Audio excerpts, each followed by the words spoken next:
সকলকে জয় যিশু। আমি আপনাদের প্রত্যেককে স্বাগত জানাই। আজকে যেটা বিষয় সেটা হচ্ছে, আপনি কি অসুস্থ? হে ঈশ্বর সন্তানরা, আপনি কি অসুস্থর মধ্যে আছেন? আমরা হয়তো অনেকে অসুস্থর মধ্যে আছি এবং আমরা সুস্থতা পেতে চাই, আরোগ্যতা পেতে চাই, যেন আমরা সুস্থ হয়ে যাই।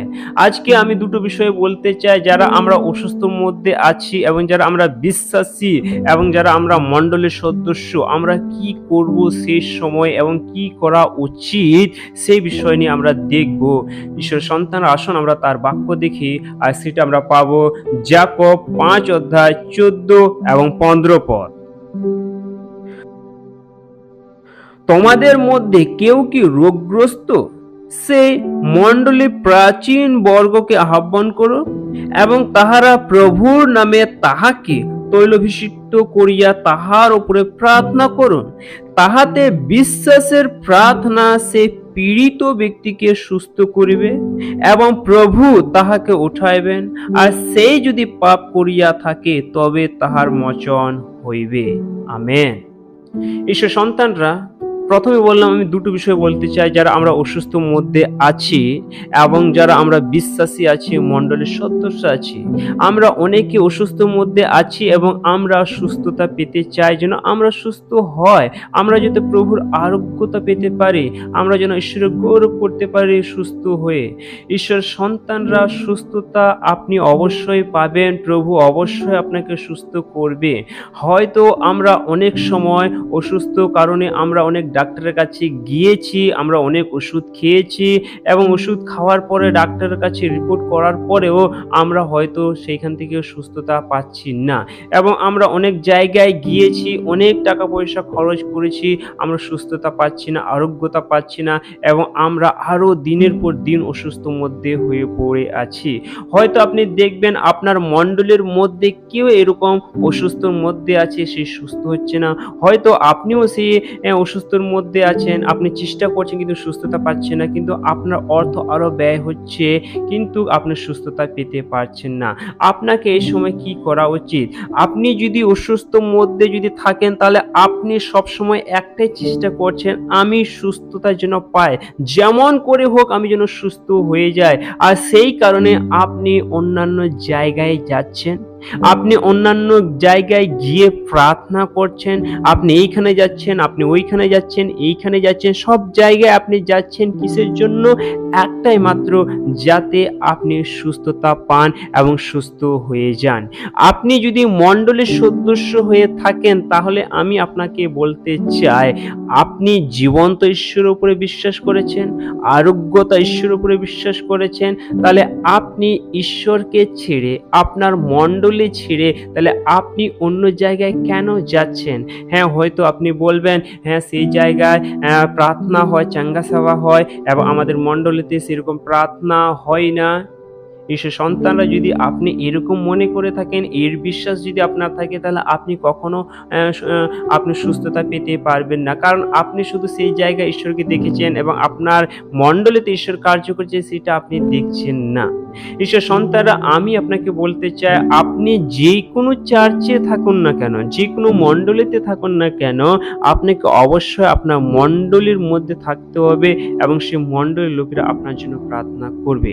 আমি সেই বিষয়ে একটু পরে বলছি, কিন্তু প্রথম বিষয় আপনাদেরকে বলতে চাই যে আমরা অসুস্থ, সেই অসুস্থ থেকে সুস্থ হতে চাই, আমরা অসুস্থ থেকে সুস্থ হতে চাই। হয়তো আপনি সে মণ্ডলীর সদস্য না, হয়তো আপনি যিশুকে বিশ্বাস করেছেন কিন্তু চার্চে যাচ্ছেন না, কিন্তু আপনি সুস্থতা পেতে চান। ঈশ্বর সন্তানরা, আমি আপনাকে বলতে চাই, আপনি ঈশ্বরের কাছে আসুন এবং আপনি দেখুন আপনার আশেপাশে কোন মণ্ডলী রয়েছে, সেই মণ্ডলীতে আপনি যান এবং সেই মণ্ডলীর কাছে যারা বিশ্বাসী রয়েছে, সেখানকার যে পালক রয়েছে তার কাছে আপনি বলুন এবং প্রার্থনা করার আপনি অনুরোধ জানান, এবং দেখবেন ঈশ্বর আপনাকে সুস্থ করবে।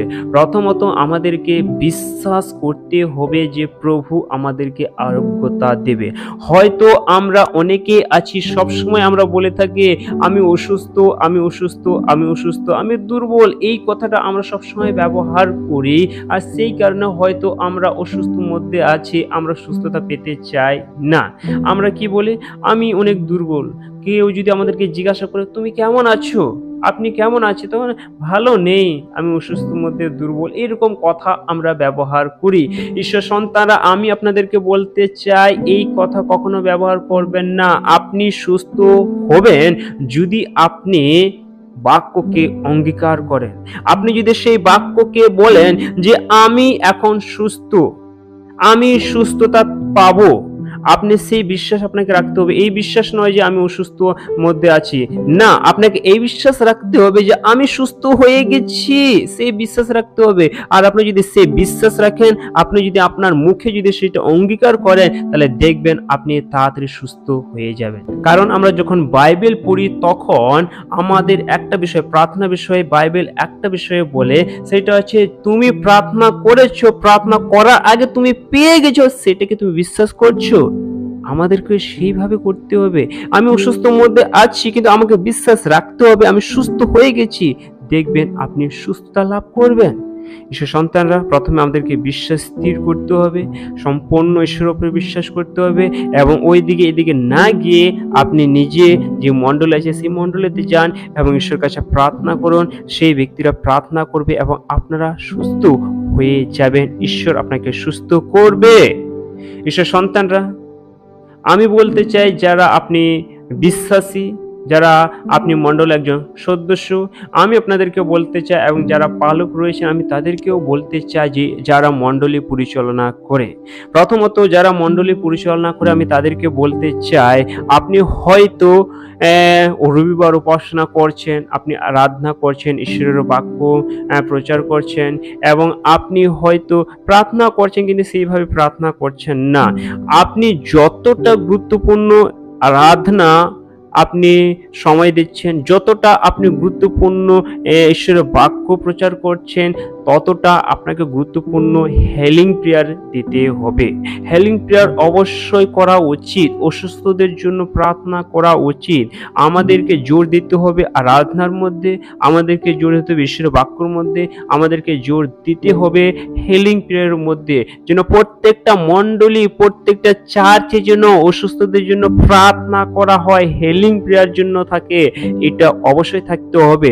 আমরা যদি প্রথম শতাব্দী মণ্ডলীতে দেখি, তো এই প্রথম শতাব্দী মণ্ডলে তারা কি করত, যে কোনো জায়গায় তারা উপস্থিত হতো, তারা প্রার্থনা করত, সব জায়গায় এক চিত্ত, এক হৃদয়ে, এক মনে তারা প্রার্থনা করত, আর সবাই সুস্থতা পেত। কিন্তু এই যে আমরা বাক্য পড়েছি, সেইখানেও বলছে যে আমরা যেন সেই ব্যক্তির জন্য যে অসুস্থ মধ্যে আছে, আমরা যেন তার জন্য হাত রেখে প্রার্থনা করি। যে অসুস্থ মধ্যে আছে আমরা যেন তার উপরে হাত রেখে প্রার্থনা করি, কারণ বলছে ধার্মিকের প্রার্থনা শক্তি আছে, আর ধার্মিকের প্রার্থনার মাধ্যমে সে সুস্থতা পাবে। ঈশ্বর সন্তানরা, যারা আপনারা চার্চ পরিচালনা করছেন, আপনি আরাধনা করবেন, আপনি ঈশ্বরের বাক্য প্রচার করবেন, এবং তার থেকে বেশি আপনি হেলিং প্রেয়ার রাখবেন, যাতে প্রত্যেক অসুস্থ ব্যক্তিরা সুস্থ হয়ে যায়। সেই জন্য আপনারা যতজন বিশ্বাসী রয়েছেন, মণ্ডলীর সদস্য রয়েছেন, আপনারা এইদিকে ওইদিকে না গিয়ে, হয়তো আমাদের পরিবারে কেউ অসুস্থ মধ্যে আছে, আমি অসুস্থ মধ্যে আছি, তাহলে আমরা কি করি, আমাদের মণ্ডলীকে ছেড়ে আমরা অন্য জায়গায় যাই, এইখানে ওইখানে সব জায়গায় যাই। বাইবেল বলে যে অনেকে বলবে যে খ্রিস্ট ওইখানে, এইখানে, ওইখানে, এইখানে, এইভাবে, কিন্তু আমরা তাদের কথা শুনবো না। কারণ যীশু খ্রিস্ট যেখানে আপনি উপস্থিত হন সেই জায়গায়, আপনি যেখানে উপস্থিত হন সেই জায়গায় বিশ্বাস করেন কি সেই জায়গায় উপস্থিত আছে ঈশ্বর, সেই জায়গায় ঈশ্বর আছে। সেই জন্য বলছে 2 কি 3 জন আমার নামে একত্রে সেই জায়গায় আমি আছি। এবং এব্রিয় আমরা যদি দেখি, সেইখানেও বলছে যে তুমি কি বিশ্বাস করছো সেই জায়গায় ঈশ্বর উপস্থিতি আছে। তাহলে আমাদের বিশ্বাস রাখতে হবে আমার মণ্ডলীর মধ্যে ঈশ্বর উপস্থিতি আছে, আমার মণ্ডলীর মধ্যে ঈশ্বর কার্য করছে। এটা নয় যে জায়গায় শুধু চাঙ্গাই সভা হয় সেই জায়গায় ঈশ্বর কাজ করছে না, প্রত্যেকটা মণ্ডলী ঈশ্বর কাজ করছে। সেই জন্য নিজের নির্দিষ্ট মণ্ডলীকে কখনো ত্যাগ করবে না। সব সময় নিজস্ব মণ্ডলীর মধ্যে থাকার চেষ্টা করবেন, যেন নিজের নির্দিষ্ট মণ্ডলী ছেড়ে যেন অন্য জায়গায় না যান। আপনি অসুস্থ মধ্যে আছেন, আপনি এক কাজ করুন, আপনি সেই প্রাচীনদেরকে যারা মণ্ডলী পরিচালনা করে যারা বিশ্বাসী আছে তাদের কাছে যান এবং তাদের কাছে প্রার্থনা অনুরোধ জানান। তারা আপনার কাছে আসবে এবং আপনার জন্য প্রার্থনা করবে এবং তাদের প্রার্থনার মাধ্যমে আপনি সুস্থতা পাবেন, ঈশ্বর কার্য করবে। আমেন।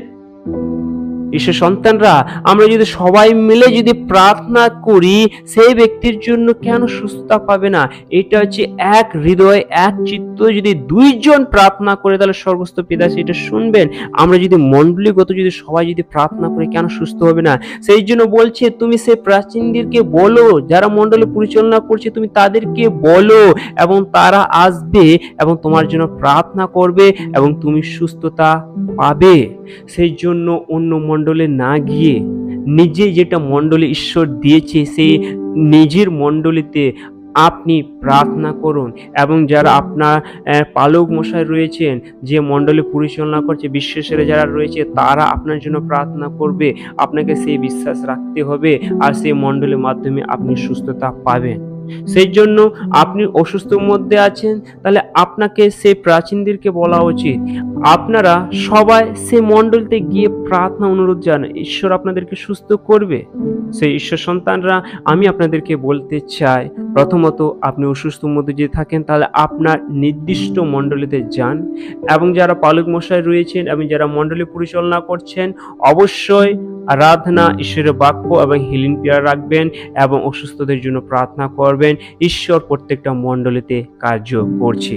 ঈশ্বর সন্তানরা, আমরা যদি তাদের জন্য প্রার্থনা করি তাহলে সেই ব্যক্তিরা কি হবে? সুস্থ হবে। কারণ আমরা বিশ্বাসের প্রার্থনার মাধ্যমে সেই পীড়িত ব্যক্তি কি হবে? সুস্থ হবে। কিসের প্রার্থনা? বিশ্বাসের প্রার্থনা।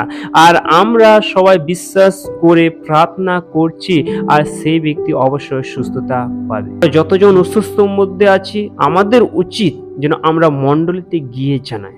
দ্বিতীয় বিষয় আমি বললাম, যদি আমরা মণ্ডলীর সদস্য হয়ে থাকি তাহলে আমাদের উচিত সে প্রাচীনদেরকে বলা এবং প্রাচীনরা আসবে আমাদের জন্য প্রার্থনা করবে।